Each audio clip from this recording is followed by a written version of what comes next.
What's up, everybody? I'm John Middlekauff. You know what I need you to do. Subscribe to our YouTube channel. We got content for days reacting to every NFL game all the time, every single day. Subscribe, like the videos. Let's go.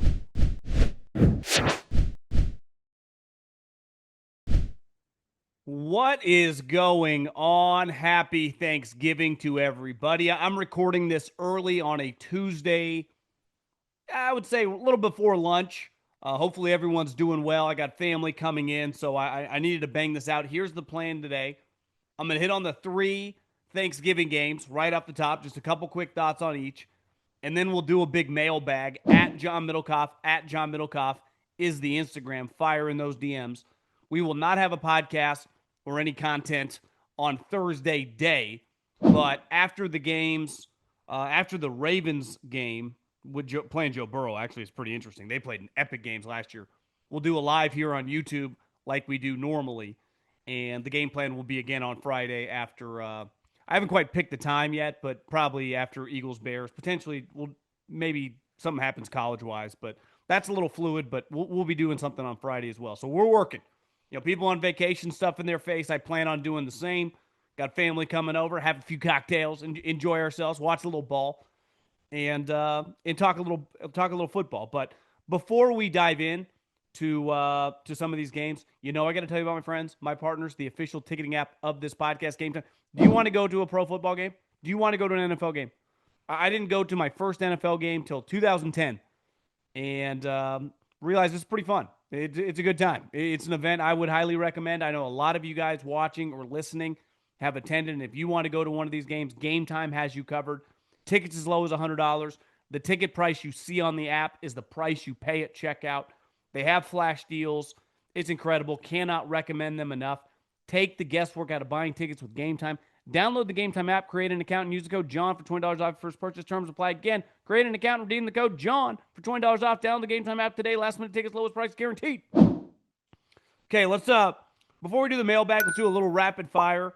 The Thursday games, which is an incredible slate. I didn't do a research project, but my guess would be this is one of, if not the better, 3-game stretches in Thanksgiving history. Now, I don't know when they started doing the night game.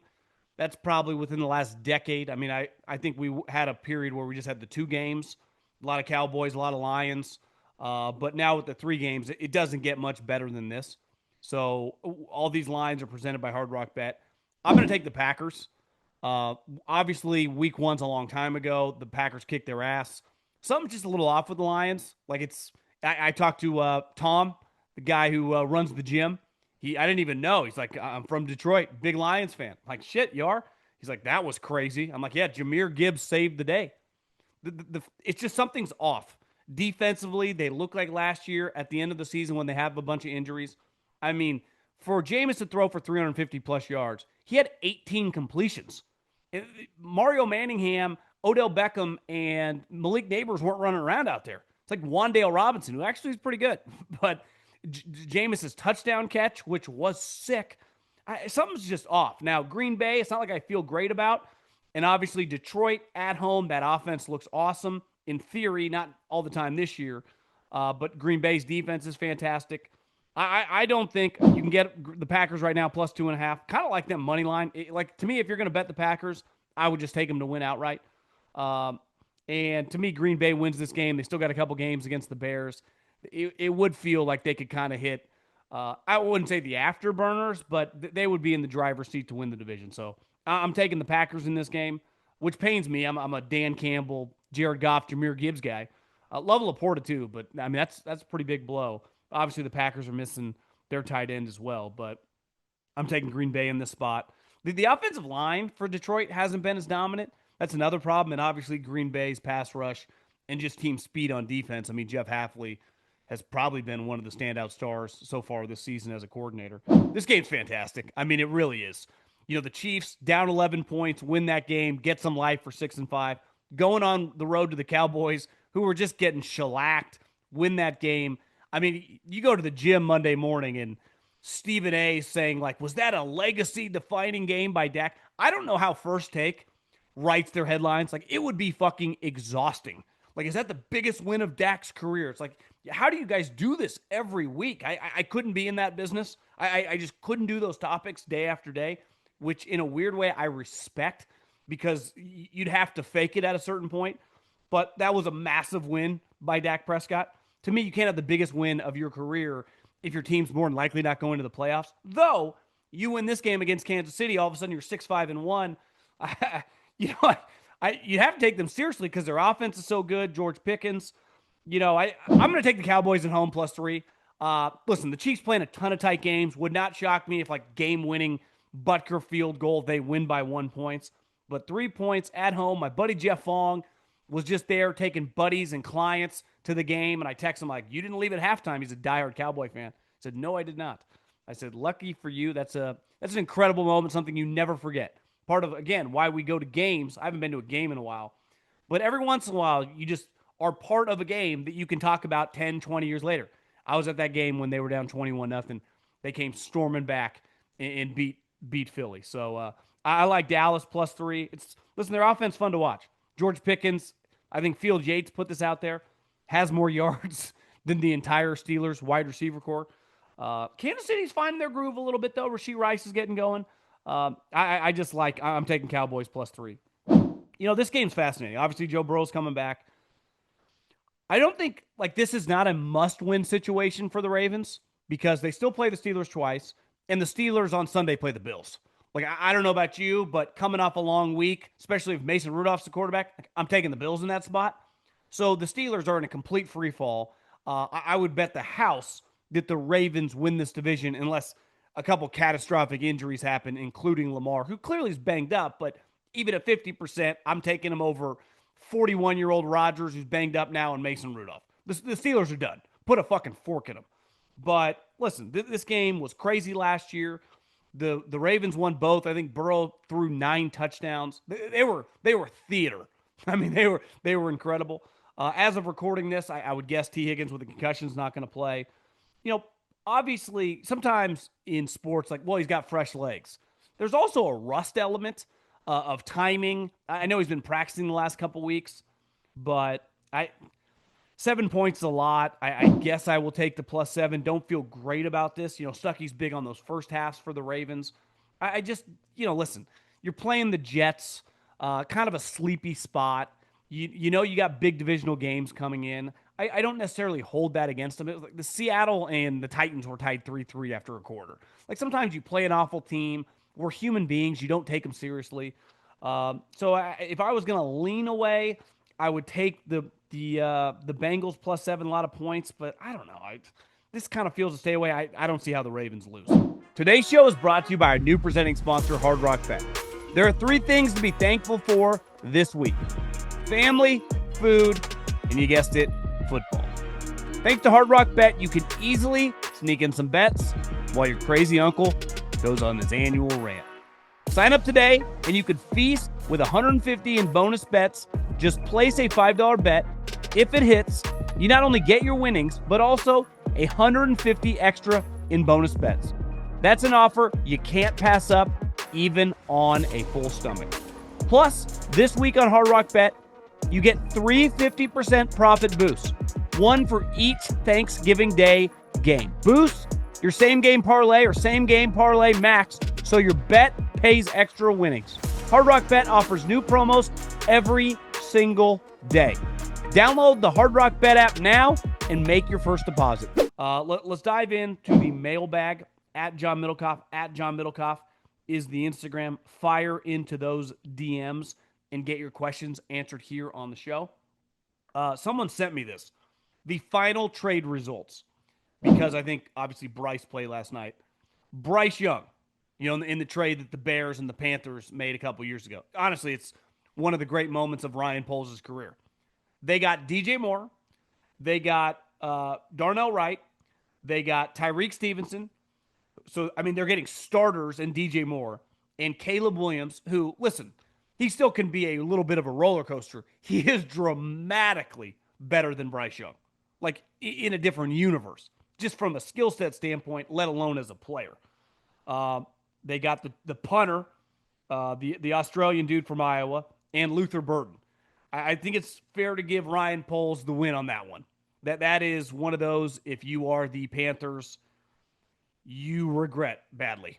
And listen, it's weird. Like, Bryce is just seems like a fantastic guy. He's just not a very good player. Speaking of guys that aren't very good players, J.J. McCarthy is essentially a rookie. He's in one of the toughest divisions in football and is playing the hardest position. Since when does a, quote, rookie get less than one season to prove themselves? I don't understand the overreaction of wanting to move off J.J. already. His job right now is to show flashes and try to turn those flashes into consistent play. Your thoughts? He doesn't show flashes. He probably, in the game on Sunday, threw the best pass of his career. It was like a deep out route, layered it over a defender to Jefferson. Might have been to Addison, but it was like on the left side. It was by far the best pass he's made of his career. But to me, you watch him, like, I don't see flashes. If I was seeing flashes, and it was one of those situations like Caleb, where you go, listen, he's airmailing some throws, and then he makes badass plays. It's like, I'm living with that. I see the physical attributes. I see a guy who is, statistically up there with Jamarcus Russell. And it's like, well, he's a rookie. It's 2025. You got to pick up his fifth-year option at the end of next year. You have a team. You are paying a premium for elite guys. You have an elite coaching staff. Like, it's one thing to develop a player who is showing flashes and who is growing. You watch this guy. He is completely over his head. And they're trying to redo his mechanics. So, yeah, if you want to make him the backup and go with someone else. But how do you look Justin Jefferson in the face? How do you look some of these players and go, okay, we're going to probably end up going 5 or 6 wins, but maybe this guy turns into a top 15 quarterback?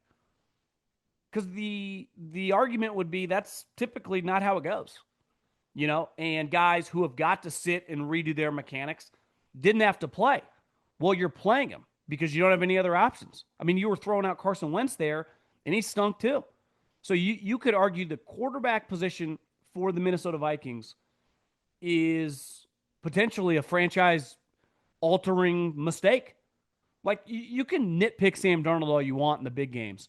The chances that J.J. McCarthy is ever 50% of a decent Sam Darnold game, what he's shown these last couple years, is slim to none. So, listen, hindsight's 2020. Yeah, but you had him. And he threw 35 touchdowns. And you went with J.J. McCarthy. And I think the scary part about J.J., beside the poor play, major injuries. I view an injury-prone player. You have, last year he missed the entire season, multiple knee surgeries, longest ankle sprain in the history of ankle sprains this year, and now he's got a concussion. So he's not a durable player. I just think that it's pretty concerning. And especially when you go, well, and this is the thing. Like, guys, Trey Lance couldn't play for Kyle Shanahan. I was out. Every quarterback I see play for Kyle Shanahan looks good. If you don't look good for Kyle Shanahan, you aren't good. I've seen Kirk Cousins. I've seen Sam Darnold. Like, even Carson Wentz this year kind of functioned a little. If you can't function for this guy, I'm out, especially with those wide receivers. You can't play. Now, maybe in 3 or 4 years, you figure it out. But I don't have time right now to do that. That's not the way the world works. It's not the way this industry works. I have to make financial decisions. I'm also paying guys a lot of money. It's a complicated situation, right? Any of you people that are younger than me that are in situations, especially, when you get into like your late 20s, early 30s, you start dating, and you date your age, you get some pressure, like put a ring on it. Like, you get to a point, it's like you either got to put a ring on it or we're ending it, right? So that's sometimes the situation with these quarterback contracts. The Panthers are in one. You think they're picking up the 5th-year option on Bryce Young? Well, if you're not going to pick up the 5th-year option, you might as well just move on this offseason. But then the answer is like, what are your options? Well, clearly this guy's not an option after his contract ends, so you might as well try to figure it out now. These situations are complicated, but they are what they are. Heard you talking about how the Vikings are trying to change McCarthy's mechanics. To me, it makes no sense why they would offer Daniel Jones more money than Indy, but tell him that he wouldn't even have a chance to win the starting job. If your 10th overall pick, who couldn't even practice his whole rookie year, can't beat out Daniel Jones, then what's so wrong with having him sit on the bench another year or two? Especially when you've watched the biggest rival, the Green Bay Packers, do the exact same formula to perfection multiple times. My question to you, As someone who has worked in the NFL, what do you think went into the decision to not give Daniel Jones a chance? And how do you think those conversations went? Well, I think Daniel Jones won. Like, he's a Duke guy. Daniel Jones is very intelligent. He's not dumb. He sees when you draft a guy high, he was drafted high. What happens? They want to play that guy. And it's easy to go, this is where the Packers not having an owner really benefits them. There is not a billionaire breathing down their throat. Because you know what the billionaire does? He listens to people like me. He listens to the radio. He reads The Athletic. That's where he spends his time. He's a super rich fan who has the GM and the coach have to answer to him. But he's no different. Well, these guys don't know anything about football. I mean, you're going to learn more if you're around it enough, but it's not like they just want to see the guy play. And I wouldn't even blame the owner. It's like, well, I'm seeing Caleb grow. I'm seeing Jaden Daniels last year have a great rookie season. I'm seeing Bo Nix figure it out. Like, I want to see my guy. So if I'm an owner and I go, well, we used this high pick on this guy and let Sam Darnold go, I want to see this guy play. So there's pressure. And then if you're Daniel Jones, you go, Chris Ballard gets on the horn because this happened to Sam Darnold in San Francisco. It's like there's a competition. No, there's not. Sam Darnold knew when he signed with the 49ers he was going to be Purdy's backup. Just like Daniel Jones knew when he signed with Indianapolis, if he didn't get hurt, he was going to be the starting quarterback. He had been in Minnesota, and he knew, and listen, Daniel Jones is not solving all their problems. Obviously, he's better than J.J. McCarthy, but he's no dummy. He just knew that they were going to start that guy. Like, they weren't going to have a true competition. And sometimes you don't have true competition. There wasn't a competition with Anthony Richardson, Daniel Jones. Anthony Richardson was done last year when he ran off the field. There wasn't a competition with Trey Lance and Sam Darnold. That thing was over before it began. This is what I said the other day about Shador. Like, these coaches, they're not always right. Like, I just used a couple situations where they were right. But get things in their mind. We're no different, right? In whatever business you're in, you determine the outcome sometimes, and this isn't the healthy way to do things, before you start something. You know what you want the end result to be. And when you're dealing with players, that can get you in trouble. So Daniel Jones knew that, like, they were going to go with J.J. McCarthy because they just drafted him high. Shit, it literally happened to him when he was drafted high. Funny press conference on Saturday. Kyle can be a dick, but I felt bad. John, Parag, and Jed should be taking the tough questions about Aiyuk. They waited until November to void his contract, while Kyle has to blow out this fire. Kyle banged the table for Aiyuk, getting that contract, but Kyle has too much value on Sundays. But Kyle has too much value. It's time for them to get a real GM with a vision because the drafts have been awful and something needs to change after this Aiyuk debacle. Kyle deserves a lot of the blame for the Aiyuk situation. The GM in the front office was prepared to trade that guy around the draft because we're not paying $75 million for a guy that's never going to catch more than 75 balls. And this is when Aiyuk was healthy and good. Very talented player, but I'm not paying a premium. Like, St. Brown gets paid a premium, but they utilize him. He's going to catch 100, 120 balls every single year. Aiyuk in this offense is going to play third fiddle to George and Christian McCaffrey and just running the ball. And that's Kyle's offense. So, like, Kyle deserves blame for this is where coaches take the emotion. All these guys in the front office would have traded him. But Kyle's like, I got to have him on Sunday. It's like, Kyle, I can find Kendrick Bourne up the scrap heap and Mac Jones, and I watch you have 10 catches, 150 yards with a guy against the Rams who might win the Super Bowl. So, like, this is where coaches, Kyle is, besides Jed York, no one has more juice in that building than Kyle Shanahan. Nothing happens. Like, the voiding the contract, if you think that was all the business people and not Kyle, like, listen, Kyle can be a dick. I also think he's not dumb. Like, business, you got to be very, very careful with the way you crush a guy with money. You want people to play for you. You want your own guys on the team that they're friends with Aiyuk. So it's a delicate situation. But to me, a lot of the blame, like, obviously Aiyuk not showing up or, doing things to ruin a contract, he bears that responsibility. But, like, Kyle signed up for this. They knew what they were doing. So I don't feel much sympathy in the sense of, like, the other guy's not the coach talks, like, how he doesn't talk during the season. Les Snead's not talking. Like, it's part of the business. Like, Kyle talks. And again, Kyle's of all the guys you just listed, beside the owner, Kyle's the highest paid guy. So there's, in his contract, no move is made without him signing off on it. And we'll see. This draft doesn't look terrible, but like, it was clear. Like, I don't know if this was a scout draft. This was a coach draft. And I'm pro Kyle because, like you said, his value on Sundays. Listen, when you are a valuable individual, people can live with your flaws. This was my issue with J.J. McCarthy. Like, not productive, not available. Well, in my world, you're useless, right? It's like Doc Rivers said, as long as your talent outweighs your problems, you're going to be on the court, right? The moment that ratio goes problems over talent, you're done. And it's no different. Listen, coaches, big egos, how would they not? They're making $15-20 million. I'd think a lot of myself too if every day I looked in my direct deposit, I'm getting $1 million a month, right? You're going to have a big ego, especially when you're great at what you do. But like, he's not perfect. I don't think he's the easiest guy to deal with every day. Obviously, has a lot of opinions on the roster in the offseason, but he's pretty awesome. I mean, you watched him.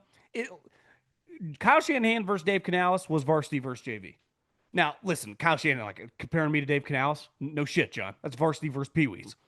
But if that was flipped and you gave Robert Saleh and Kyle Shanahan that team, the Niners lose that game 100%, because Dowdle would have had 30 carries and 200 yards. Like, that was really, really embarrassing for Canales. It really was. Was talking to some buddies about how terrible the Travis Hunter trade looks for the Jags. What if we stayed and grabbed Membu, Warren, T-Mac, etc., and then still had a 2 and a 1? But then we arrived at how impressive it is that the coach has the team 7-4 with wins over the Niners, the Chiefs, the Chargers, and the Texans. I know we can't trust the Jags in any serious manner, but Liam, our sweet Italian DC, and Trevor are doing great. I would say Trevor, didn't he just throw 4 picks against the almost said the Falcons, the Cardinals? I wouldn't say Trevor's doing great, but I would say this, and Bears fans can relate. It looked like you nailed the coaching hire. And when you get the coach right, young offensive guy, like, listen, Liam Cohen's like legit.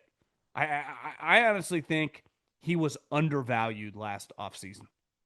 Like, if you could have a do-over, I do, like, if you're the Jets, would you rather have Liam Cohen or Aaron Glenn? But in fairness, like, Aaron Glenn had played there. He'd been a bigger name for longer. I'd take Liam Cohen, like you said, that Italian DC. Like, they're pretty good. Like, they are. Their coaching staff with the Jags is good. The Travis Hunter one, listen, you make some mistakes. It happens. I'm not going to crush them because you don't get paid to draft. You get paid to win. So, like, the 49ers have had a lot of shitty picks over the years.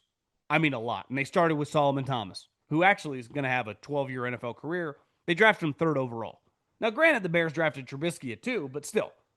The difference between them and the Bears, like, Niners win a lot. So it's like they take less shit.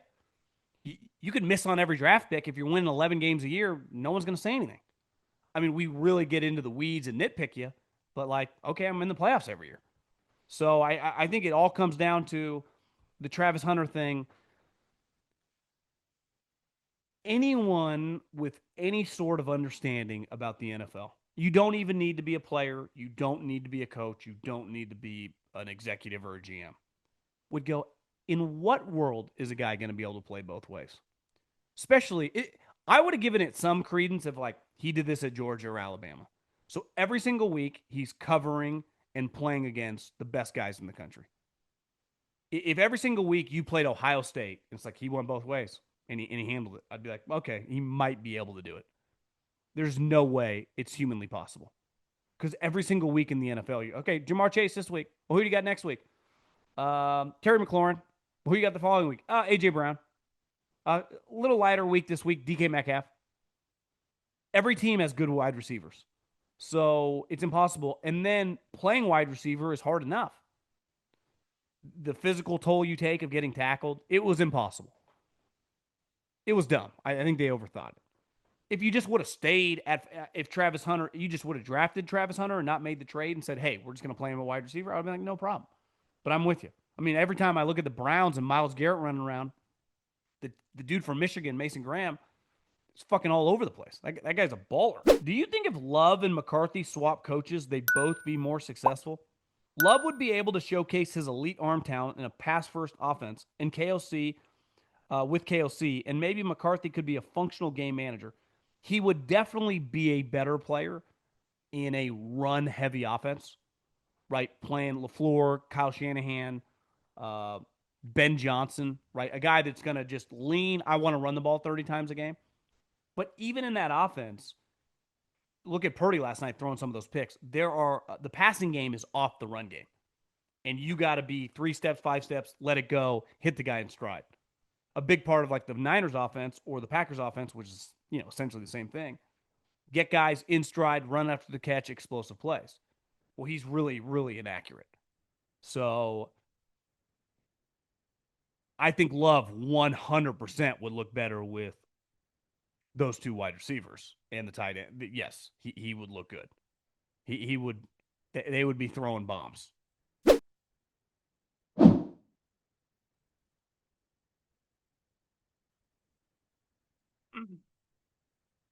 Question for the mailbag. I heard Richard Sherman talking about Brandon Aiyuk, basically advising him to play and not sit out. I was under the impression that he was still injured and that he would play when healthy. I guess that's clearly not the case. And I was wondering what the hell is going to happen with Brandon and his contract. I'm as confused as you are. And I watched Mike Silver that reported on the story do an interview on Instagram with KNBR, which is the big local radio station in Northern California. And even he said he didn't have all the details. It is a very confusing story. So unless I have all the pieces, like, is he healthy enough to play right now? Because if he's not, then there's nothing he can do. But is he healthy enough to play and he's refusing to come back because he doesn't want to risk any injury, he doesn't want any part of the 49ers?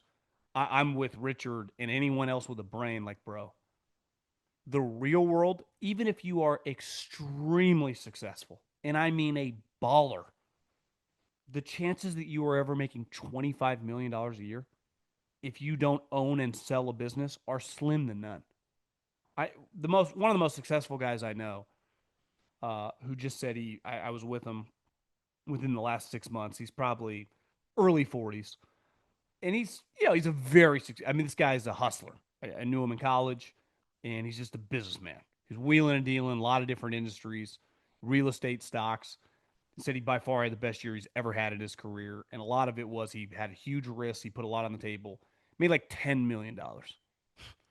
And even I was pretty actually intoxicated at the time, so maybe I wasn't like blown away. But I kind of thought about it like when I was the next day driving home when I sobered up. I'm like, that is insane. What a year. That's badass. But you're never getting $25 million back. You don't.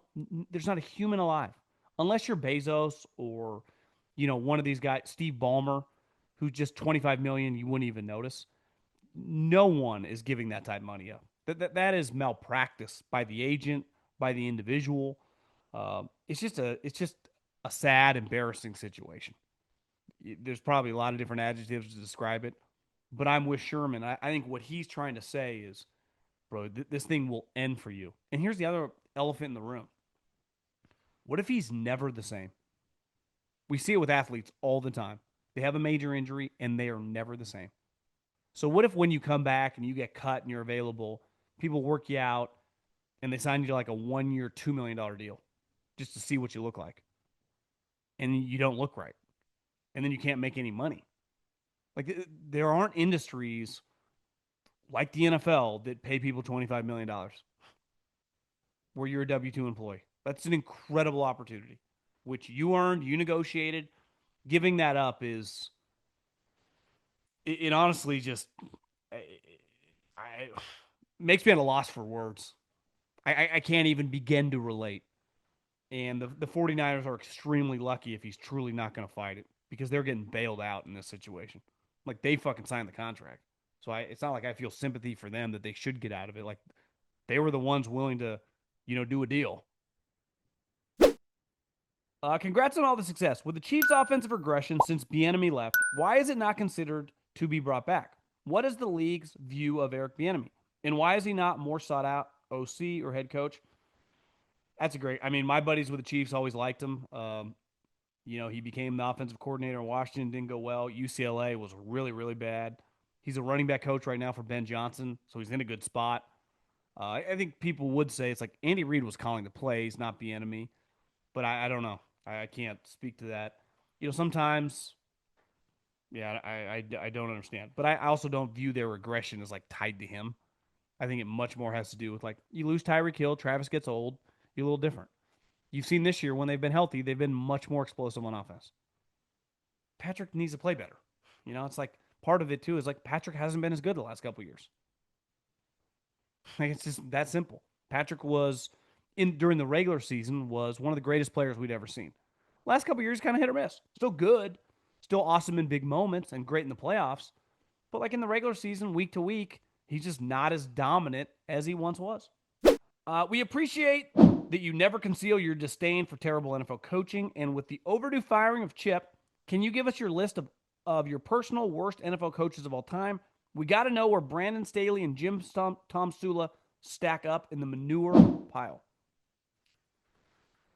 That's a good question. I would say I'd have to think about that. Because the thing with Chip is like Chip once upon a time was good. And then he went to Philadelphia and he was never the same after that. And post those last year in Philly, the 49ers, the UCLA, I know he had a good little stretch there in the playoffs, but I mean, Ohio State, I didn't even think he was that good the majority of the year either. Obviously, with the Raiders, ran a big time scam. But like Chip changed the sport. Brandon Staley had one good year, and to me, it was just his press conferences made me want to puke in my mouth. Tomsula, in fairness to Jim Tomsula, there are a lot of guys like him that are just defensive line coaches or linebacker coaches or O-line coaches that are good. Jim Tomsula was a good defensive line coach. There is not a human alive that has ever thought, this guy should be our head coach, except if your name is Jed York and Trent Baalke. So I don't even blame Jim Tomsula. It'd be like, hey, the Minnesota Vikings just called me. They said, hey, we're going to put J.J. McCarthy on IR, and we're going to have you, John. You want to be our quarterback? And I said, yeah. How much are you going to pay me? They're like, we'll give you $500,000 a game. And I said, yes. Well, if I get out there and I suck, because I would suck, it's not my fault. It's the Vikings' fault. So a lot of these guys that get hired, it's like John Morrow when he hired Joe Judge. Like, how did you think that was going to go? Obviously, the Brian Daboll thing did not go well, but like that's an understandable hire. I would say statistically, based on the outcome of wins and losses and how long the guy survived, I do think Josh McDaniels is the only guy who's been a head coach twice and didn't make it to the end of year two either year. I remember when he got fired, it was like an NFL record. He's had 2 stops, got fired midway through the second year both times. That's pretty hard to do. Bo Nix saying, question.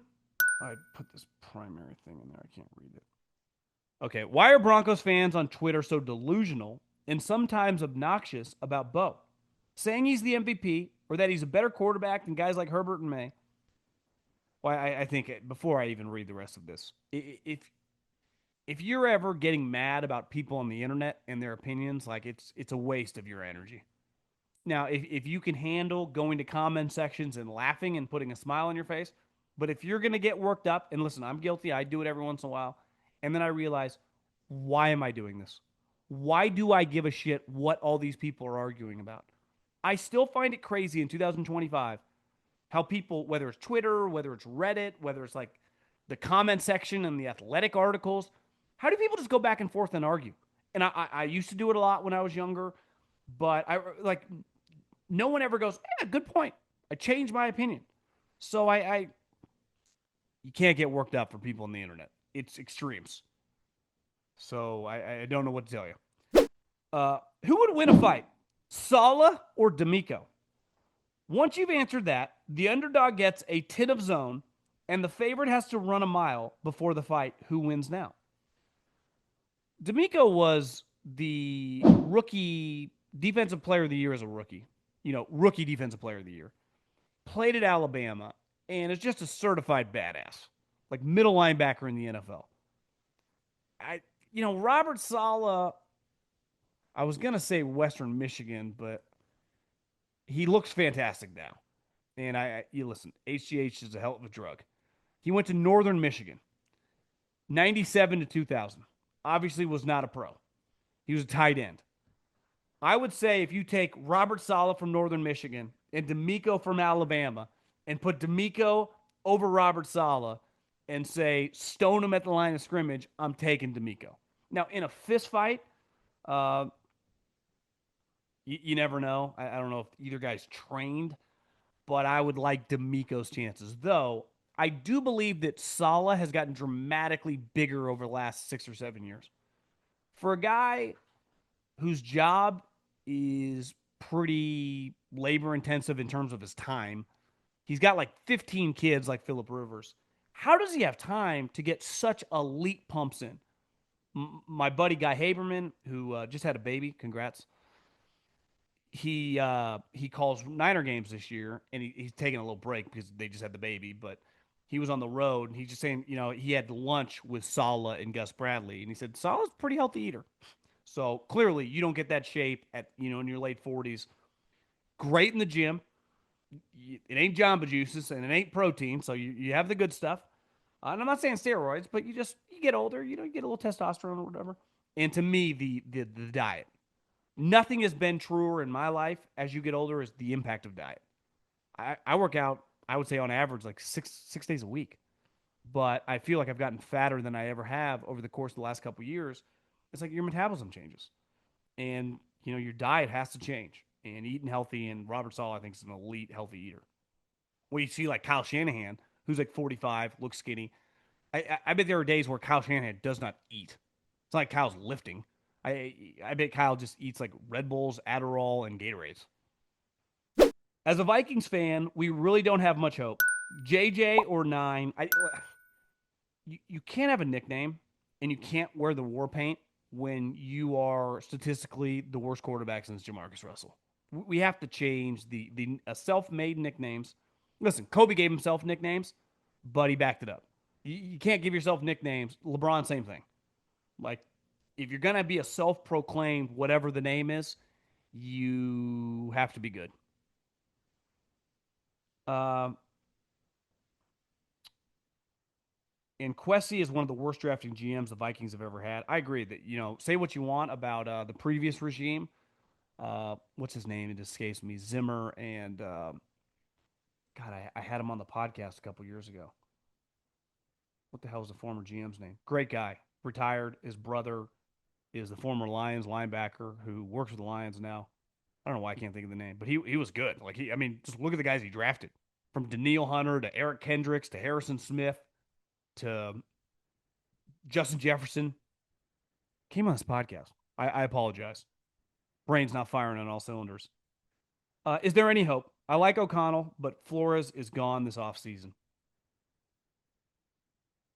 Yeah, I don't know. It's just the sport is so quarterback dependent that, like, if your quarterback is one of the worst in the NFL, there's not much you can do, and your options are pretty limited. So you look around, like, what are they going to do? Could they trade for Mac Jones? Could they sign a guy like Gardner Minshew? Their options are pretty limited. You're not going to draft another guy more than likely. Um, it's, yeah, I'd say you're kind of screwed. Should the Cardinals go back to Murray when healthy? I think they should move off him and stick with Brissett and draft the new quarterback. Part of the reason they're never going to go back to him is because if he gets injured, then his contract guarantees the following year. So Kyler Murray's never going to take another snap for the Cardinals, would be my guess. But it's not because he might not give him some juice, and if Jacoby has a couple bad games, like, he couldn't be better than him. I think it just has more to do with money. First, that loser Patriot fan from a few years ago, we have forgotten you wanted to jump ship, and after 2 down years, you ought to be ashamed of yourself. Hashtag fake fan. My actual thoughts. In the NBA, we've seen a rise in significant injuries because the players are moving, running substantially more. I'm wondering if there are a similar correlation between that and football. As the passing game has gotten more frequent, I imagine there's been a significant increase in running. Curious your thoughts. You mentioned having allergies. Start consuming locally farmed raw honey daily. Uh, I would say on the NBA and the injuries, my theory, again, not a doctor, couple worthless state school degrees, simply has to be I think training has changed dramatically. And I was watching this thing with Shaq the other day that was like, I would show up fat and I would use training camp and early in the season to get in shape. And he wasn't alone. Most guys in the 70s, the 80s, the 90s did not train 365. I can imagine Christian McCaffrey, George Kittle, those type guys of 365 days a year. There's got to be under 2 weeks where they aren't doing something physical that relates to training for football. And part of that's, saunas, cold tubs, stretching, but they are constantly, and I'm just using them as examples. The training year round, there has to be a strenuous kind of toll on your body because, like you said, the games now it's never been faster. It's more spread out. NBA running, gunning, NFL spread out running around, but I just think there's an element of I don't even want to say overtraining, but the ratio of training to actually playing in football, because in training camp, you used to play a lot of football, right? Double days, work at it, and now they don't. So that's always been my theory. Could be way off. Would love to know being an NFL scout works. Is it salary, 9 to 5, work week? Do you compensate those that watch 30 plus hours of film? What are the incentives of being a go-getter scout versus the average scout? I had a buddy tell me this. His problem with the scouting industry is there is no incentives. I'm redoing some turf in my backyard, and the guy was kind of a go-getter salesman. Came out, and I started talking about the business, and he clearly gets incentivized. The more jobs he bids and sells, and more turf he sells, the more money he makes. So he's incentivized to kind of hustle, right? There's a big difference between he could make hundreds of thousands of dollars more by working way harder. There is no incentive as a scout. You could be the worst scout alive, and if the GM and the head coach likes you, you're on scholarship. You could be an awesome scout, and if the head coach or GM doesn't like you, or you piss off the owner or something, you get fired. So, the salaries vary depending on how long you've been in the league. It could start anywhere from 60, 70, 80K to guys making hundreds of thousands of dollars as an area scout. But, on the road constantly, working long days. There's no clocking in or clocking out. You're kind of always on call. I always thought, now once you become like the GM, obviously it's pretty glamorous, but it's not a glamorous job. Now, once you become the 3 or the 2 and you're making 500 grand, 800 grand, obviously you make a lot of money. But I know a lot of people that work in tech or whatever that make a lot of money that have weekends off year round, that can go on vacations whenever they want. That's not the way football works. It's obviously really busy during the fall, and then your season starts once the season ends. The All-Star games, the combine, the pro days, the draft. So, I mean, your only downtime is really like June and a little bit of July, but even then you're watching players to get ready for the fall. So it's a grind for sure. Okay, a couple more questions here before we get out of here. The Steelers are stuck in no man's land. After nearly 20 years, I think they need to move on from Mike. Beyond that, this team has a lot of problems. And an inconsistent offensive line, no long-term quarterback solution, no credible wide receiver outside of Metcalf, and expensive defensive-led guys. Yeah, I think the GM, I would think about getting rid of him too. I mean, if the Ravens win on Thursday night and they're 7-5, and the Steelers lose the Bills, it would feel like they started 1-5. Can you imagine being a Steeler fan and if this year ends and you lose the division by multiple games and miss the playoffs? We were 4-1, they were 1-5. How did this happen? It's like, well, you started playing better teams. You're not very good. Your roster isn't that good. And unless TJ plays like Myles Garrett every game, you're just not going to have a chance. You traded a second-round pick for DK Metcalf. DK Metcalf's a 2. I mean, that's what he is. You paid him $150 million. It's one of the worst personnel moves I remember in recent memory. Because even with George Pickens, the Cowboys didn't pay him. It was a risky move, and it's obviously paid dividends. But they gave what? Second or third round pick for a guy on a rookie contract. Now, they can choose to pay him now, but like if the Steelers had traded a third round pick for DK Metcalf and not extended him, and he was just playing on his previous contract, would they extend him right now? And the answer would be no. Okay, I got a couple more minutes, and then I gotta go do this call. Uh, Being a Bears fan, with all the hype in the media has been portraying on them since the Bengals game, I truly believe we can go 4-2 in our final 4 games. Ben and the coaching staff have proven week in, week out that they can pull off close wins. Haters will hate and think this is some same old Bears, even after beating the Steelers yesterday, who have a winning record, but the Bears can't control that. Johnson has shown improvement in game management, along with Caleb showing massive improvements in his overall performance. Our defense isn't 100% healthy, and our linebackers, J.J. and Kyler, we still, so basically, just wanted to get your insight. Yeah, I mean, I don't think the Bears are going away. Now, do I think it's going to be easy against the Packers and the Lions? I don't.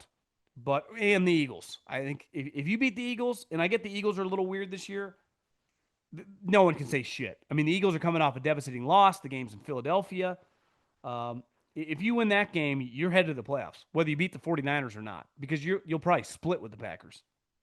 So I'd feel pretty good if I were you. Hey, John, question for the bag. Jalen is taking a lot of heat right now for the way the Eagles' offense is performing, but schematically, he truly is receiving no help. The film breakdown shows the receivers are running the same 2 or 3 routes every play, thus gaining no separation as the defense knows exactly what's coming. I've heard it described by those who understand schematics as absolutely elementary. It's not unfair to place that at the feet of Jalen when we've seen how garbage Patullo's schemes are. I think it's a combination of both. Like, clearly this offensive coordinator is a downgrade over what they had, and all signs point to Jalen not pulling the trigger when sometimes you can push the envelope. He will just always take the safe route. And I think there's clearly a human element of AJ and him. I don't care who you are and how professional you are and how much money you make.